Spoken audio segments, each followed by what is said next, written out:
এই জন্য বলা হচ্ছে ভাগবতে গতি বর্ততে গতি বদলে দেবে। কি গতি বদলে দেবে জানেন? আমার গতিটা অগতির দিকে, আমার গতিটা অগতির দিকে। কিন্তু ভাগবত শ্রবণ করলে গোবিন্দ বলছেন আমি অগতিরও গতি করে দেই। যারা ভাগবত শ্রবণ করে আমি অগতিরও গতি করে দেই। যে অগতির দিকে চলেছে আমি তারও গতি নির্ধারণ করে দেই। প্রমাণ নেই, একবার না একবার এর প্রমাণ নেই। এর প্রমাণ হলো পরীক্ষিত মহারাজ কি হয়েছিলেন? অভিশপ্ত। তো অভিশাপ কি ভালো জিনিস?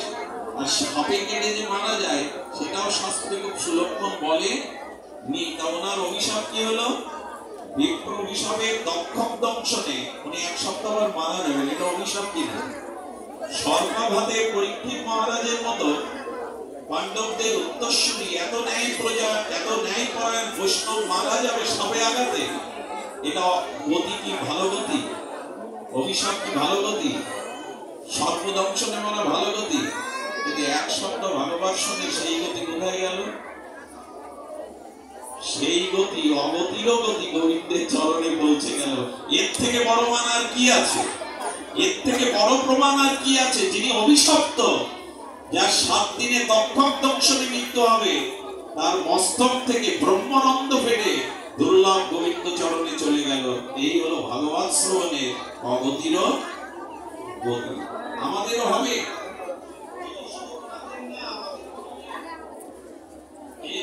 ভাগবত শ্রবণ করো, হরি কথা সাধু মুখে সাধু সঙ্গে শ্রবণ করো। এই শ্রবণের দ্বারাই তোমার গতি বদলাবে।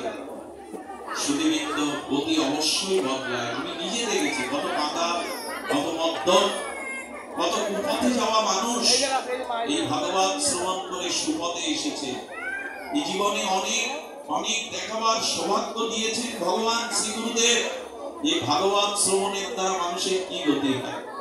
দেখুন, একটা ঘটনা একটু গল্প আকারে আমি মাঝে মাঝে বলি আপনাদের, তাতে একটু আনন্দও হয়। এক স্বামী ভগবত মুখী, কিন্তু স্ত্রী আবার ভগবত বিমুখী। ভাগবত সে সহ্য করতে পারে না, ভগবানকেও সহ্য করতে পারে না।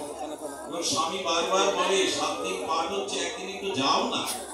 বলে আমার রুচি নেই, আর আমি তো একটু স্থূল, একটু মোটা, স্থূল বলে আমি বসলেই 1 সেকেন্ডে ঘুম পেয়ে যাই। কোথাও বসলেই, কিছু কিছু মায়েদের আবার এরকম অভ্যাস আছে, বাবাদের নাই তা নয়, আছে, বসলেই ঘুমায়। এখন স্বামী বারবার বলতে বলতে ঠেলে ঠেলে পাঠিয়েছেন, আরে যাও না। স্বামীর কথা করতে স্থূল এই কৃষ্ণ বিমুখ মহিলা, উনি তো ভাগবত কি তা জানেন না। যখন প্যান্ডেলে পৌঁছেছেন তখন পাঠক আসেন, আসছেন রাস্তায় মাইক্রোফোন নিয়ে ঘোষণা করছেন, আসুন আসুন। উনি মনে করছেন ভাগবত শুরু হয়ে গেছে। আসুন হলো ভাগবতের মন্ত্র। আসুন আসুন, উনি এসেছেন। এরপর বলছেন বসুন বসুন। উনি বসেছেন, আর বসলেও না কি হয়? ঘুম আসে। ঘুমিয়েছেন। এর মধ্যে পাঠক বৃন্দাবনে 1 ঘন্টার বেশি পাঠ করেন না। পাঠক 1 ঘন্টা পাঠের পর পাঠ ভেঙে গেছে, লোক উঠতে শুরু করেছে, ওনারও ঘুম ভেঙে গেছে। তখন বসে আবার বলছেন সবাই ঘরে ফিরে যা। শুনলো কয় কথা? আসুন ঘরে ফিরে যায়। স্বামী গিয়ে সন্ধ্যায় কি ভাগবত শুনে এলো। প্রথম ভাগবত শ্রবণে গেলে বলে আর রাখো তোমার ভাগবত। 3টেই তো মন্ত্র, আসুন বসুন আর ঘরে ফিরে যায়। স্বামী মনে মনে বুঝলো কি শুনিয়ে এসছে। আমি জানিও কি শুনিয়ে এসছে। এক কাজ করো, ওকে বিশ্বাস ধরাবার জন্য, এই তো ভাগবত প্রেমী, বলে যতক্ষণ বিছানায় ঘুম না আসে এই 3টে মন্ত্র একটু জপ করতে থাকো তো। আসুন বসুন ঘরে ফিরে যায়। ঘটনাক্রমে তখন শিব কেটে চোর মাথা তুলেছে ওর ঘরে।